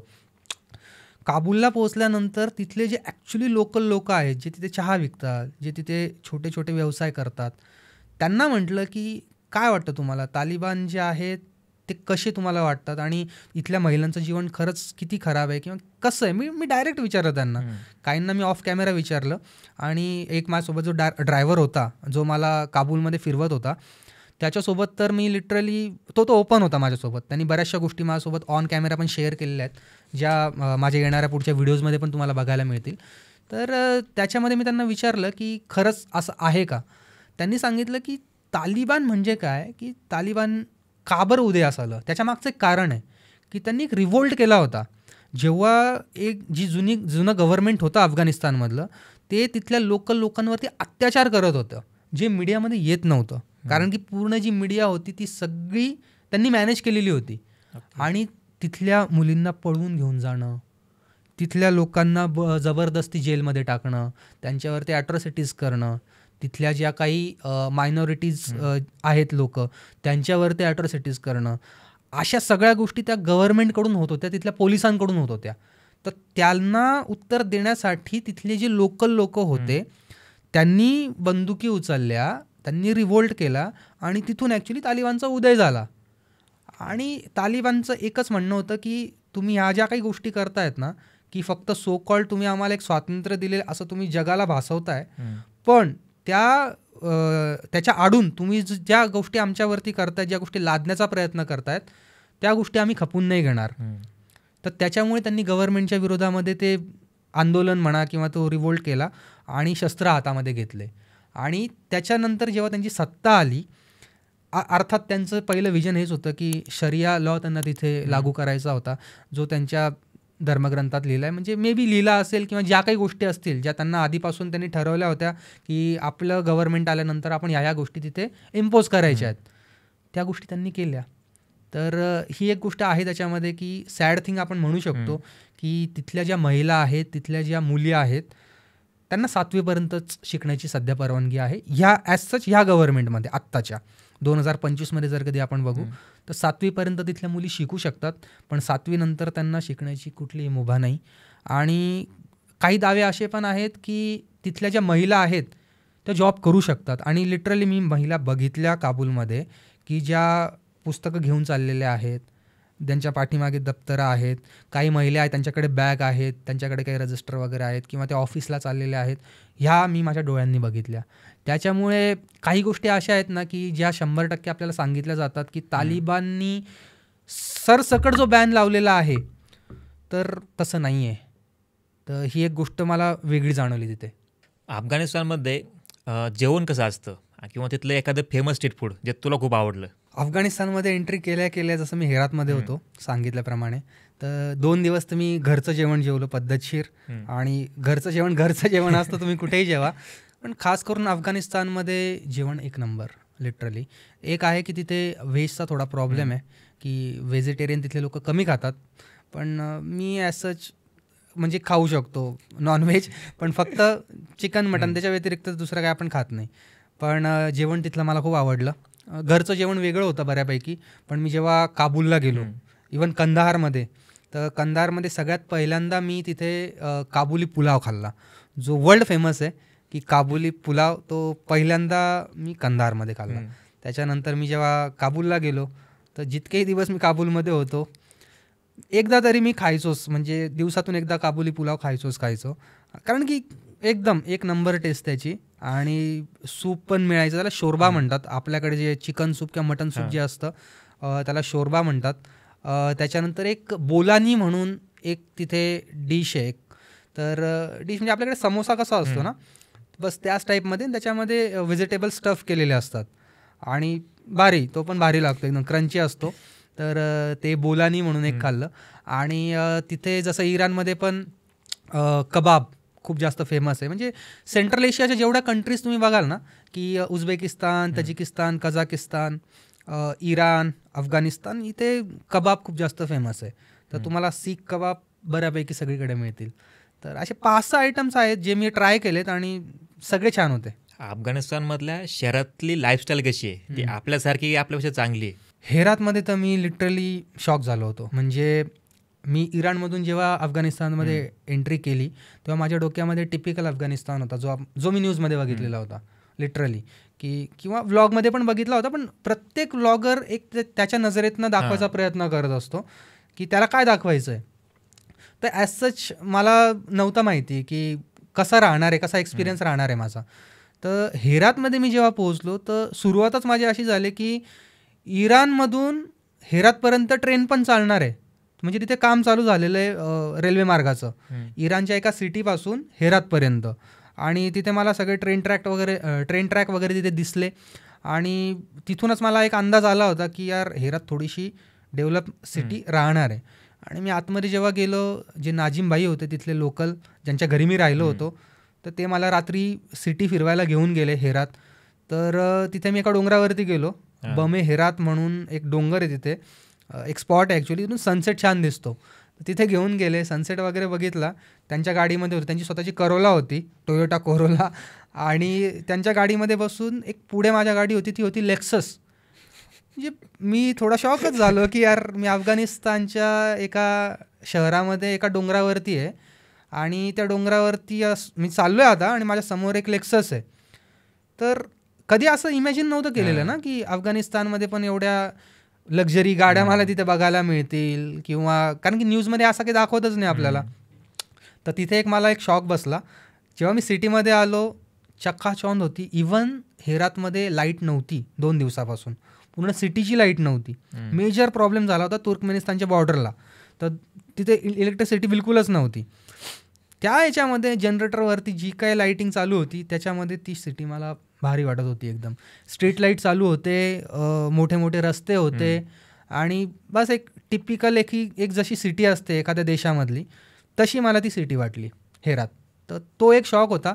आणि नंतर कांदार, मी जसं सांगितलं की कांदार थोडंसं कन्झर्वेटिव्ह आहे आणि तिथे मी जास्त फिरलो नाही, त्याच्यामुळे जास्त मला अनुभवता नाही आलं. पण काबूल खूप जास्त रश काबूलमध्ये, आणि काबूल पण एक चांगली वेल डेव्हलप सिटी आहे. अफगाणिस्तानमधून रिटर्न येण्यासाठी तू कोणती फ्लाईट घेतली? तिथून तू डायरेक्ट इंडियात आला की पुन्हा दुसऱ्या कंट्रीजमध्ये जाऊन आला? ती एक वेगळी कहाणी आहे. ॲक्च्युली अफगाणिस्तानमधून मला लवकर निघायचं होतं. मी काबूलला जेव्हा होतो, काबूलवरून मला मजारे शरीफला जायचं होतं, कारण की मजारे शरीफवरून दोन्ही देशांच्या ज्या बॉर्डर्स आहेत त्या जवळ होत्या. म्हणजे जर मला तजिकिस्तानमध्ये एंट्री करायची असेल तर कुंदूस म्हणून तिथे एक बॉर्डर टाऊन आहे, तर तिथून मी इझिली तजिकिस्तानमध्ये एंट्री करू शकत होतो. आणि तरमेज म्हणून एक उझबेकिस्तानची साईड आहे, तर तिथून पण मी उझबेकिस्तानमध्ये पण एंटर करू शकत होतो. तर मी काही डिसाईड नव्हतं केलेलं की कुठे जायचं आहे. सगळ्यात पहिले मला असं वाटत होतं की मी पटकन इथून आता निघू आपण काबूलमधून, मजारे शरीफवरून तजिकिस्तानला जाऊ आणि तिथून एक फ्लाईट घेऊन मी अझरबैजानला जाऊ, कारण की माझी फ्लाईट होती अझरबैजानवरून इंडियाची, जी मी ऑलरेडी बुक केलेली होती. असा माझा प्लॅन होता, नंतर झाला तो. पण तो काही प्लॅन वर्कआउट झालाच नाही शेवटपर्यंत, कारण की काबूलला मी अडकलो 8 दिवस. तिथे सालंग पास म्हणून मजारी शरीफजवळ एक पास आहे. जसं आपल्याकडे आपण हिमालयात जेव्हा जातो तर तिथे असे भरपूरसे पास करून ठेवलेले आहेत की काही बोगदे असतात, तिथून आपण जातो. तर तिथे सालंग पास म्हणून एक जागा आहे, तिथे खूप जास्त हेवी स्नोफॉल चालू होता. आणि जो तिथला रूट होता, रोड मार्ग आपण ज्याला म्हणतो, रस्ता मार्ग, तो होता बंद, आणि तो जवळपास 8 दिवस बंद होता. तर मी तिथून अडकलो आणि तिथून शेवटी मला मग फ्लाईट घ्यावी लागली होती मजारे शरीफसाठी. मग जेव्हा तू त्यांच्या एरियाना एअरलाईन्समधून आला, तुला असं कधी वाटलं का की अचानक एखादं रॉकेट येऊन आता विमान उडून जाईल? लिटरली सांगतो की काय झालं होतं, माझ्यासोबत जो टॅक्सी ड्रायव्हर होता, म्हणजे 2-3 दिवस मी त्यालाच हायर केलं होतं की तो दिवसभर माझ्यासोबत फिरायचा. तोच माझा टूर गाईड, तोच माझा टॅक्सी ड्रायव्हर, तोच माझा मित्र, आणि सगळं त्याच्यावरती सोडलेलं होतं मी की काय आहे ते. तर त्याला मी बोलून घेतलं, म्हटलं यार चल आपल्याला बस पकडायची आता, आणि इथून मी बसनी मला जायचं आहे मजारे शरीफला. जसं मी सांगितलं तिथले जे बस स्टेशन्स आहेत किंवा जे बस स्टँड आहेत ते लांब असतात एकदम शहरापासून. तर जवळपास अर्धा-पाऊण तास मला तिथपर्यंत जायला लागला. तिथे गेलो आणि बस स्टँडवर गेल्यावरती शुकशुकाट, तिथे कोणीच नाही. म्हणे की बस बंद आहेत आणि इथून तुम्ही जाऊ नाही शकत मजारे शरीफसाठी. म्हटलं मग कधी चालू होईल? म्हणे नाही सांगतायत. 2 दिवस, 8 दिवस, 15 दिवस, 1 महिना. म्हटलं 1 महिना? काही होऊ शकतं म्हणे इथे, तर तुम्ही नाही जाऊ शकत. म्हटलं आता काय करायचं? मग त्यांनी सांगितलं की तुम्ही एक काम करा, तुम्हाला इथून फ्लाईटच घ्यावी लागेल, दुसरा पर्याय नाही आहे. मग तिथे मी फ्लाईट चेक करत होतो, तर मला तिथे काम एअर चालतं ॲक्च्युली, आणि एअर अरियाना, मला नाव नव्हतं माहिती, तिथे गेल्यावरतीच कळालं. तिथलं नॅशनल कॅरियर आहे आणि खूप जुनी फ्लाईट आहे ती. तर त्याचं मला तिकीट मिळालं तिथे, आणि म्हटलं चला तिथून आपण बघूया याचा एक्सपिरियन्स कसा आहे. तर काबूल एअरपोर्टला मी गेलो. त्याच्यानंतर एअर अरियाना एक सिम्पल, एक लो बजेट कॅरियर आहे, आणि खाणं वगैरे दिलं त्यांनी मला आतमध्ये बऱ्यापैकी. एक काहीतरी होतं, काय म्हणतात त्याला, काहीतरी दिलं होतं त्यांनी जेवायला.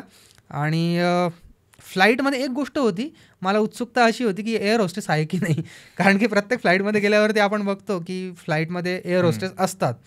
आणि मला ती क्युरियोसिटी होती की आता अफगाणिस्तानमध्ये मला बघायचं आहे की तिथल्या फ्लाईटमध्ये मुली किंवा तिथे महिला आहेत की नाही, ती क्युरियोसिटी होती माझ्या डोक्यामध्ये. आणि मी जेव्हा गेलो आतमध्ये, फ्लाईट बोर्ड केली, भाई लिटरली बघितलं की तिथे एअर होस्टेस नावाचा प्रकारच नाही, सगळे दाढीवाले आतमध्ये. आणि म्हटलं हां, आता खरंच मी अफगाणिस्तानमध्ये असं मला वाटतंय. फ्लाईट चांगली होती, थोडं वाटत होती भीती की सुखरूप पोहोचवेल की नाही, कारण खूप जुने प्लेन होते ते. पण जसं सांगितलं की प्रवास म्हणजे कसा असतो, तुम्ही जसा कराल तर त्याप्रमाणे. आणि बस पोहोचलो मग मी, शेवटी सुखरूप पोहोचलो मी मजारी शरीफला. तर 2025 जर एखाद्या सोलो ट्रॅव्हलिंगसाठी जायचं असेल अफगाणिस्तानमध्ये, तर त्यासाठी अफगाणिस्तान किती सेफ आहे फिरणं? ॲज सच जर कधी माझ्या एक्सपिरियन्सवरून जर मी सांगेल तर मला तर काही प्रॉब्लेम आला नाही. पण कसं आहे ना की शेवटी अफगाणिस्तान आहे ते, तिथे क्षणोक्षणाला तिथे बऱ्याच गोष्टी तिथे चेंज होतात. आणि त्यामध्ये पण आहे ना की काही फ्रॅक्शन्स आहेत जे तालिबानमध्ये, जे आपल्याला नाही माहिती. मला तिथे गेल्यावरती कळालं. आपल्याला काय वाटतं की तालिबान म्हणजे ओव्हरऑल फक्त एक संघटना आहे आणि जी पूर्ण अफगाणिस्तानवरती रूल करते, एवढंच आपल्याला माहिती, बरोबर. पण मी जेव्हा कांदाहारला गेलो, कांदाहारवरून मी जेव्हा काबूलला गेलो, तिथे मी तिथल्या लोकल लोकांशी बोललो, तेव्हा त्यांनी मला सांगितलं की यांच्यामध्ये पण फ्रॅक्शन्स आहेत, त्यांच्यामध्ये सुद्धा वर्चस्वाची लढाई आहे. की त्यामुळे तुम्ही तिथे सेफ आहात 100% असं समजू नका, कारण की तिथे कधी काय होईल तुम्हाला सांगता येत नाही. मी सांगितलं ना की जर तुम्ही तजिकिस्तान मार्गे अफगाणिस्तानमध्ये एंट्री जेव्हा कराल ना, तर तिथले जे इमिग्रेशन ऑफिसर्स आहेत ते तुमच्याकडून एकही रुपया घेत नाही, ते तुम्हाला स्टिकर पण देत नाही. ते फक्त पासपोर्ट बघून तुम्हाला त्यांच्या देशात एंट्री देतात. कुठून? तजिकिस्तानमधून. पण मी जेव्हा मशादवरून एंट्री केली तर मला तिथे स्टिकर व्हिसा लागला. विदाऊट स्टिकर व्हिसा त्यांनी मला एंट्री नसती दिली. तर तिथले जे लोक होते तालिबानचे ते वेगळे, इकडच्या बॉर्डरचे लोक वेगळे आहेत. तर त्याच्यामुळे सिक्युरिटी कन्सर्न तिथे आहे बऱ्यापैकी. शेवटी लक आहे आणि काही गोष्टी अशा आहेत की तुम्हाला थोडं सांभाळून सगळ्या गोष्टी कराव्या लागतात. बस मी एवढंच सांगेल. घरच्यांना जेव्हा तू जायला अफगाणिस्तानला चाललो आहे त्यांची रिॲक्शन काय होती? मलाच नव्हतं माहिती की मी अफगाणिस्तानला जाणार आहे, कारण की लिटरली मी इराणला गेलो होतो. इराण माझी ट्रिप ठरलेली होती, आयटनरी वगैरे सगळ्या गोष्टी माझ्याकडे होत्या. आणि इराणनंतर मी अझरबैजानला जाणार होतो. पुढचे माझे सगळ्या ट्रिप प्लॅन होत्या actually. Iran, Azerbaijan, Armenia, Georgia आणि परत अझरबैजानवरून माझी रिटर्नची फ्लाईट होती. तर ही माझी ट्रिप प्लॅन होती. तर घरच्यांना माहिती होतं की बस ही ट्रिप करून मी येणार आहे साधारण महिनाभरामध्ये. त्यांना हे नव्हतं माहिती की मी इराणमधून अफगाणिस्तानला जाणार आहे. इवन ते मला पण नव्हतं माहिती. तर मी 2 दिवस जेव्हा मी मशाद फिरलो आणि जेव्हा मला विजा मिळाला तेव्हा माझी अफगाणिस्तानची जी ट्रिप आहे ती कन्फर्म झाली. आणि जेव्हा माझ्या पासपोर्टवरती विजा लागला अफगाणिस्तानचा, तेव्हा मी माझ्या वाईफला कॉल केला, तिला सांगितलं मी अफगाणिस्तानला चाललो आहे. थोडंसं तिला पण शॉक बसला की कसं काय आणि का बरं. मग थोडंसं मी तिला सांगितलं व्यवस्थित की असं असं झालं आहे आणि मला असं वाटतं की मला माहीत नाही परत कधी चान्स भेटेल अफगाणिस्तानला जायचा. आणि मी एवढं जवळ आलेलो आहे बॉर्डरच्या, साधारणतः 3-3.5 तासाचा प्रवास आहे फक्त. 3 तासानंतर मी पोहोचणार आहे सरळ अफगाणिस्तानमध्ये. तर मी जाणार आहे आणि मला विजा मिळाला आहे. तर बस मग तसा मग माझा तो प्लॅन ठरला. मग तुला हा सगळा प्रवास काय शिकवून गेला, काय सांगशील समजा तो सांगत असेल तर? प्रवास जसं मी पहिल्यांदा सांगितलं, स्टार्टिंगलाच सांगितलं की once in a life time experience होता माझ्यासाठी. की जवळपास जसं मी सांगितलं 13 देश आत्तापर्यंत माझे फिरून झालेत. पण हा जो प्रवास होता एक 22 दिवसांचा अफगाणिस्तानमधला, तो लिटरली माझ्यासाठी खूप जास्त महत्त्वपूर्ण पण म्हणता येईल. खूप गोष्टी शिकायला मिळाल्या मला. आणि ज्या गोष्टी मी बघितल्या नव्हत्या ना, ज्या गोष्टी फक्त ऐकिवात होत्या किंवा ज्या मला न्यूजमध्ये बघायला मिळाल्या त्याच्या विरुद्ध होत्या, लिटरली विरुद्ध होत्या. की म्हणजे तेव्हा मला ॲक्च्युली कळालं की जे आपण न्यूजमध्ये बघतो, जे टी व्हीमध्ये बघतो, त्या सगळ्याच गोष्टी काही खऱ्या नसतात. तुम्हाला जर कधी एखाद्या देशाची रिॲलिटी खरंच जाणून घ्यायची असेल तर तुम्हाला ॲक्च्युली त्या देशामध्ये जाऊन तिथल्या लोकांशी संवाद साधून त्यांच्याशी बोलून तेव्हाच तुम्हाला तिथल्या ॲक्च्युली गोष्टी तुम्हाला कळतील की त्या देशात ॲक्च्युली काय चालू आहे ते. एक्सपिरियन्स जबरदस्त होता. आणि मे बी परत एकदा मी जाईल, कधी जाईल माहीत नाही, पण होप सो. माझी इच्छा आहे की मी परत एकदा अफगाणिस्तानला व्हिजिट करावं. यावेळेस मी विंटरमध्ये गेलो होतो. नेक्स्ट टाईम मी प्लॅन करेल की मी समरमध्ये जाईल. आणि कारण तिथे समरमध्ये पण बघण्यासाठी खूप चांगल्या चांगल्या गोष्टी आहेत. आणि आता कॉन्टॅक्ट पण आहेत माझे बऱ्यापैकी तिथे. तर आणि ती भीती पण निघून गेली ना, जेव्हा तुम्ही एकदा जातात तर ती मनामध्ये जी एक भीती असते की यार तालिबान आहे आणि काही झालं माझं, अर्थात तुम्हाला ती सिक्युरिटी कन्सर्न राहणार आहेच, तुम्ही कधीही जा. म्हणजे 2025ला ट्रॅव्हल करा, 2026ला करा, तिथे वेळोवेळी सगळ्या गोष्टी चेंज होत राहतात. तर तुम्हाला नाही माहिती, कारण मी तिथे टँक बघितलेत रस्त्यावरती, लिटरली काबूलच्या रस्त्यांवरती मी टँक बघितले.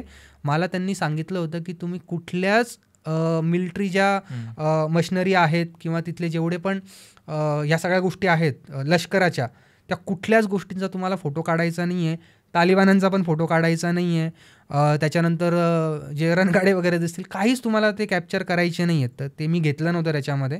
माहीत नाही, त्यांनी नंतर माझा कॅमेरा बघितला असता मला प्रॉब्लेम झाला असता. तर त्यांचे नियम पाळणं म्हणजे ही आपली जबाबदारी आहे. तर त्या गोष्टी मी केल्या नव्हत्या. पण काही तालिबानांशी मी बोललो तिथे आणि त्यांच्यासोबत बंदूक पण हातात घेतली, त्यांच्याशी बोललो पण, आणि खूप खूप जास्त फ्रेंडली होते ते पण, खूप जास्त. तुझा एकंदरीत जे आत्ता पण ऐकलं, तो प्रवास खूप छान झालेला आहे. बिलकुल. आणि तुझ्याशी गप्पा पण खूप भारी वाटला. आणि आता लोकांना पण तुझी स्टोरी ऐकणं मला वाटतं आवडेल नक्कीच. बिलकुल बिलकुल. आणि ही गोष्ट खूप चांगली आहे की आपलं एक मराठी माणूस तिकडे ऑलरेडी आहे हेल्प करायला. बिलकुल. सो थँक्यू तू आम्हाला टाईम दिल्याबद्दल, या पॉडकास्टमध्ये आल्याबद्दल.